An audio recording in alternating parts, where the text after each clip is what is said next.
नमस्कार. ऋत्विज फॅशन कट्टा या चॅनलवर तुम्हा सर्वांचं स्वागत आहे. तर आज आपण बघणार आहोत बॅकनेक डिझाईन. तर खूप सोपी आणि सुंदर अशी डिझाईन आहे. नवीन शिकणाऱ्यांसाठी खूप सोप्या पद्धतीनं सांगितलेली आहे. सुरुवातीला तुम्हाला जर ब्लाऊजवरती डिझाईन बनवायची असेल, काही सुचत नसेल, तर अशा सोप्या आणि सुंदर डिझाईन बनवून बघा. तर कॅनव्हास वापरून मी अशी छोटीशी डिझाईन ब्लाऊजवरती केलेली आहे सोप्या पद्धतीची. तर ती एकदा नक्की ट्राय करा. तर पहिल्यांदा मी मागचा जो भाग आहे तो घेतलेला आहे, त्याला मध्ये पॉईंट देऊन कट केलेला आहे. त्याच्यावरती एका अस्तरवर कॅनव्हास जोडून घेतलेला आहे. मी आयर्न करून घेतलेला आहे कॅनव्हास आणि दोन्हींना एक पॉईंट देऊन मध्ये हा कॅनव्हास जोडून घेते आहे. तर कॅनव्हासची उंची मागच्या गळ्याच्या उंचीप्रमाणेच ठेवायची आहे. मी रुंदी ठेवलेली आहे 4 आणि उंची ठेवलेली आहे 10.5. आता हा कॅनव्हास मी मागच्या बाजूनं जोडून घेतलेला आहे.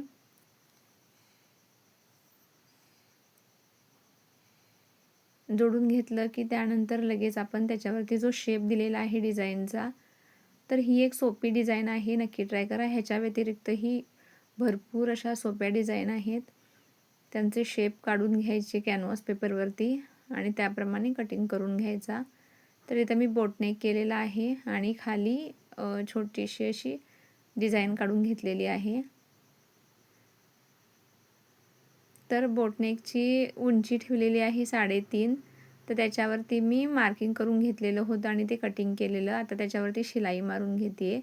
डबल शिलाई घालायची आहे. डबल शिलाई घालून झाली की त्याच्यावरती छोटे छोटे कट मारून ते फोल्ड करून घ्यायचं आहे.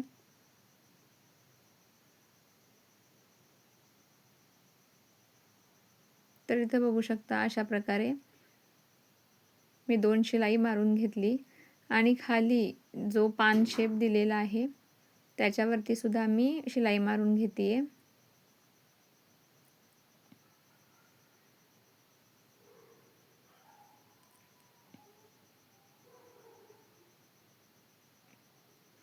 एकदा शिलाई मारून झाली की त्याच्यावरती फोल्ड करून घ्यायचं आहे आणि फोल्डिंगवरती तुम्ही पॅच लावू शकता किंवा लेस लावू शकता. भरपूर आपल्याला डिझाईन करता येते.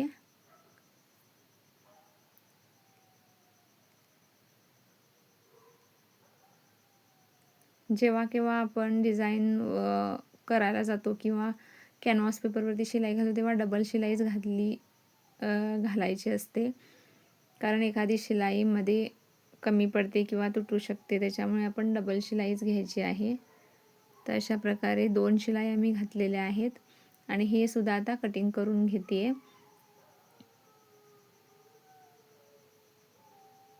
अशा प्रकारे कटिंग करून झालं की लगेच आपण फोल्ड करणार आहोत आणि फोल्ड करून वरून 2 शिलाया मारून घेणार आहोत. तुम्ही जर अशा प्रकारे असाच गळा ठेवला तरी चालतो किंवा ह्याच्यावरती लेस जोडली तरी चालते, पण फिनिशिंग करतेवेळी 2 शिलाई घालूनच आपल्याला फिनिशिंग करायचं आहे.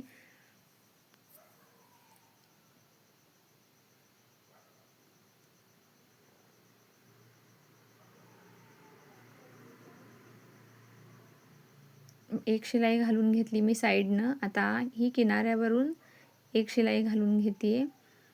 तर आपला हा वरचा जो छोटासा 3.5 इंचाचा गळा होता तो व्यवस्थित झालेला आहे.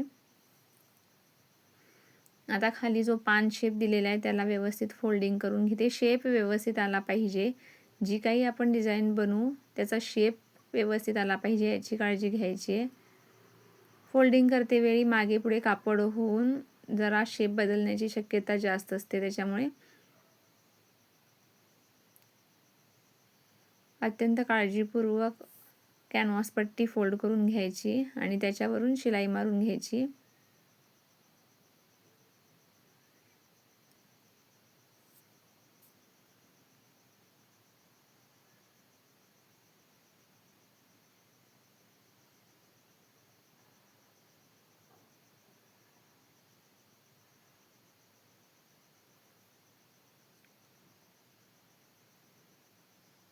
तर दोन्ही साईडचे हे भाग आपले फोल्ड करून झाले की त्याच्यावरती आपल्याला हवी असेल तर लेस लावून घ्यायची, मी मगाशी म्हटल्याप्रमाणे.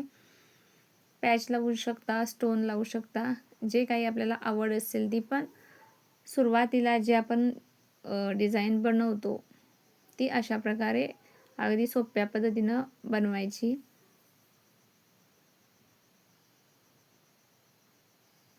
तर इथं पूर्ण माझी फोल्डिंग झालेली आहे आणि ह्याच्यावरती सुद्धा मी डबल टिप घालून घेणार आहे.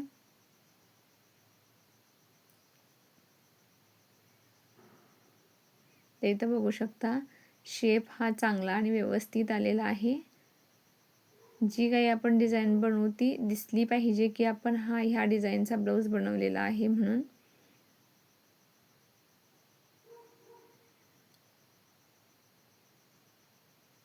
तर व्यवस्थित अशी शिलाई घालून घेतलेली आहे.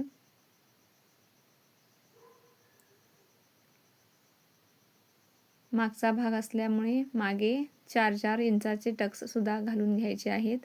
शोल्डरचा जो भाग आहे त्याच्या खालोखाल बरोबर 4 इंचाचा टक्स येतो. त्यानंतर त्याच्या खाली कमरपट्टी सुद्धा कापड आहे 2 किंवा 2.5 इंचाच्या पट्ट्या काढून घ्यायच्या आणि त्या पहिल्यांदा ब्लाऊजला अशा प्रकारे जोडून घ्यायच्या.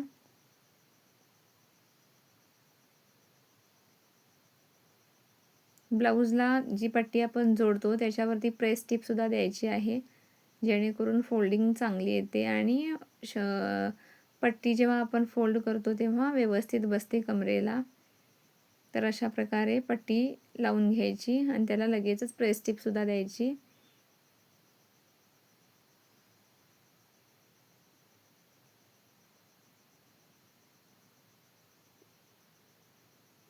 तर इथं मी प्रेस टिप देते. जी आपण पट्टी लावतो त्याच बाजूनं ती टिप द्यायची आणि नंतर ती पट्टी ब्लाऊजवरती फोल्ड करून घ्यायची.